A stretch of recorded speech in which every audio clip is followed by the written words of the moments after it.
ஹே good day friends. நம்ம இன்னைக்கு பார்க்க போகிற கதையோட பேர் அதிசய கிரகத்தில் ஒரு பூதம். வாங்க கதைக்குள்ளே போகலாம்.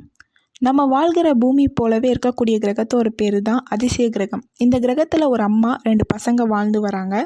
பெரியவன் பேர் பன்னி, சின்னவன் பேர் டோனி. இவங்க 2 பேரோட வேலை தினமும் காட்டுக்கு போய் ஃப்ரூட்ஸ் எடுத்துகிட்டு வீட்டுக்கு வர்றது தான். பன்னி டோனியை விட வயசில் பெரியவன்றதுனாலையும் உடல் வலிமையை மிகுந்தவனாலையும் மிக வேகமாக ஃப்ரூட்ஸை எடுக்கக்கூடிய திறமை பன்னிக்கிட்ட டோனியை விட அதிகமாகவே இருந்துச்சு. இந்த திறமையால் பன்னிக்கு தான் ஃப்ரூட்ஸ் அதிகமாகவும் கிடச்சிது.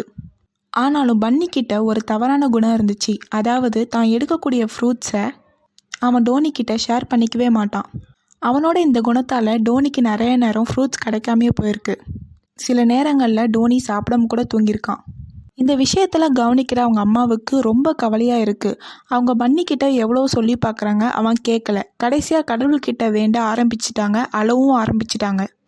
அவங்க கடவுள்கிட்ட அழுதுட்டு வேண்டுற பார்க்குற பன்னி மனசை ரொம்ப இறங்குறான். பன்னிக்கு அவங்க அம்மாவால் ரொம்ப மனசும் கவலையாயிடுச்சு. ஆனாலும் பன்னி ரொம்ப புத்திசாலின்றதுனால அவங்க அம்மாவோட ஃபீலிங்கை ரொம்ப அழகாக புரிஞ்சுக்கிட்டான். பன்னி அவங்க அம்மா கிட்ட ப்ராமிஸ் பண்ணுறான். அதாவது அவன் என்ன ப்ராமிஸ் பண்ணுறான்னா, எனக்கு கிடைக்கக்கூடிய எந்த ஃப்ரூட்டாக இருந்தாலும் நான் டோனி கூட ஷேர் பண்ணுவேன் அப்படின்னு சொல்லிட்டு அவங்க அம்மா கிட்ட ப்ராமிஸ் பண்ணுறான், அவங்க அம்மாவை சந்தோஷப்படுத்துறதுக்காக. இதை கேட்குற அவங்க அம்மாவும் ரொம்ப சந்தோஷப்படுறாங்க. அதை இப்போவே நிரூபிக்க ஆசைப்பட்ட பன்னி என்ன பண்ணுறான், அவங்க அம்மா கிட்ட டோனியை நான் இப்போவே காட்டுக்குள்ளே கூப்பிட்டு போயிட்டு ஃப்ரூட்ஸ் எடுத்து ஷேர் பண்ணுறேன் அம்மான்னு சொல்லிட்டு டோனியை பன்னி காட்டுக்குள்ளே கூப்பிட்டு போகிறான். பன்னியும் டோனியும் காட்டுக்குள்ளே போகிறாங்க. அப்போ டோனிக்கு ஒரு யோசனை வருது. அவன் பன்னி கிட்ட கன்வே பண்ணுறான், அண்ணா நம்ம இருக்கிற இடத்துல காட்டுக்குள்ளே இருக்கிற ஃப்ரூட்ஸை எடுத்து போர் அடிக்குது, நம்ம ஏன் காட்டுக்கு உள்ளே போயிட்டு நல்லா சுவையான ஃப்ரூட்ஸை எடுக்கக்கூடாது அப்படின்னு சொல்லிட்டு பன்னிக்கிட்ட ஒரு ஐடியா கொடுக்குறான். இதை கேட்குற பன்னிக்கும் நல்ல யோசனையாக தான் தோணுது. இதனால் பன்னியும் டோனியும் காட்டுக்குள்ளே நடக்க ஆரம்பித்தாங்க. அப்படி நடந்து போயிட்டுருக்கும் போது இது வரைக்கும் பார்க்காத ஒரு விதமான ஃப்ரூட்ஸு அங்கே இருந்துச்சு. அதை சாப்பிட ரொம்ப ஆசைப்பட்றான் பன்னி. ஸோ அந்த மரமும் ரொம்ப பார்க்க அழகாக இருந்ததுனால பன்னி விறுவிறுன்னு போயிட்டு அந்த ஃப்ரூட்ஸை எடுக்க ஆரம்பிக்கிறான். உடனே அந்த மரம் ஒரு பூதமாக மாறிடுச்சு.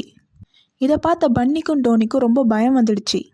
பூதம் அவங்க முன்னாடி ரொம்ப பிரம்மாண்டமாக வந்து அவங்கக்கிட்ட, நான் ரொம்ப நாளாக தூங்கிட்டு இருந்தேன், என்னை ஏன் எழுப்புனீங்க, இப்போ என்னை எழுப்பிட்டீங்க, நான் நார்மலாக என்னை விட்டுட்டு போனீங்கன்னா நான் தூங்க மாட்டேன், அதனால் உங்ககிட்ட இருக்க எதனா ஒரு பொருளை எனக்கு கொடுத்துட்டு போனீங்கன்னா தான் நான் நிம்மதியாக தூங்குவேன் திரும்பியும் அப்படின்னு சொல்லிட்டு அந்த பூதம் வந்து இவங்க 2 பேர்கிட்டையும் சொல்லுது. அப்போ பன்னியும் டோனியும் எங்ககிட்ட எங்ககிட்ட எந்த பொருளும் இல்லையேன்னு சொல்லிட்டு அந்த பூதத்துக்கிட்ட சொல்கிறாங்க. இதை கேட்குற பூதம், உங்ககிட்ட பொருள் இல்லைன்னா நீங்கள் 2 பேரில் யாருன்னா ஒருத்தவங்களை என்கிட்ட விட்டுட்டு போங்கன்னு சொல்லிட்டு சொல்லுது. இதை கேட்குற பன்னியும் டோனியும் ரொம்பவே பயந்துட்டாங்க. அப்போ தான் அண்ணனான பன்னி யோசிக்கிறான், நம்ம 2 பேரில் ஒருத்தவங்க வீட்டுக்கு போனாலும் அம்மா ரொம்ப கவலைப்படுவாங்க, நம்மக்கிட்ட பொருள்னு ஒன்றுமே இல்லை, இந்த மரத்தில் பறித்த ஃப்ரூட் மட்டும்தான் இருக்குது, இந்த மரமே பூதமாக மாறிடுச்சு, இந்த பூதத்துக்கிட்டே எடுத்த பழத்தை திருப்பி கொடுத்தா அது நம்மளை விட்டுருமான்னு சொல்லிட்டு ரொம்ப யோசிக்கிறான். இருந்தாலும் நம்மக்கிட்ட பொருள்னு ஒரு விஷயமே கிடையாது இந்த ஃப்ரூட்டை தவிரன்னு யோசிக்கிறான்.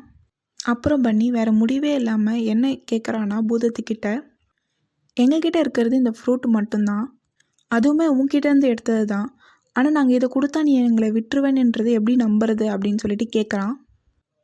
கேட்ட உடனே பன்னிக்குள்ளே ஒரு எண்ணமும் தோணுது. அவங்க அம்மாவுக்கு சொன்ன ஒரு ப்ராமிஸும் ஞாபகம் வருது.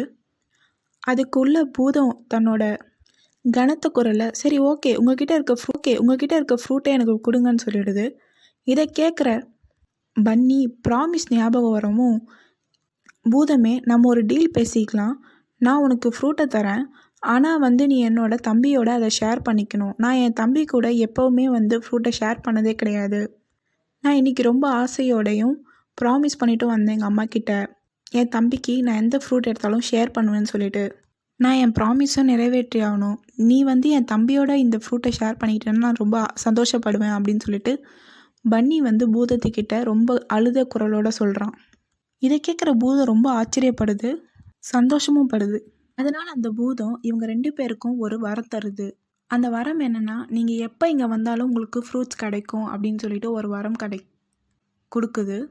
பன்னியும் டோனியும் ரொம்ப ஹாப்பி ஆயிடுறாங்க. இந்த விஷயத்துலேருந்து பன்னி ரொம்ப அதிகமாக கற்றுக்கிறான். நீங்கள் இந்த கதையிலேருந்து என்ன கற்றுக்கிட்டீங்களோ அதை கமெண்ட் பண்ணுங்கள். உங்கள் வீட்டில் யாருன்னா அண்ணன் தம்பி அக்கா தங்கச்சி யாரும் ஷேர் பண்ணாமல் இருந்தாங்கன்னா இந்த வீடியோ அவங்ககிட்ட ஷேர் பண்ணுங்கள். லவ்வை ஸ்ப்ரெட் பண்ணுங்கள். நெக்ஸ்ட் வீடியோவில் மீட் பண்ணலாம். பாய்.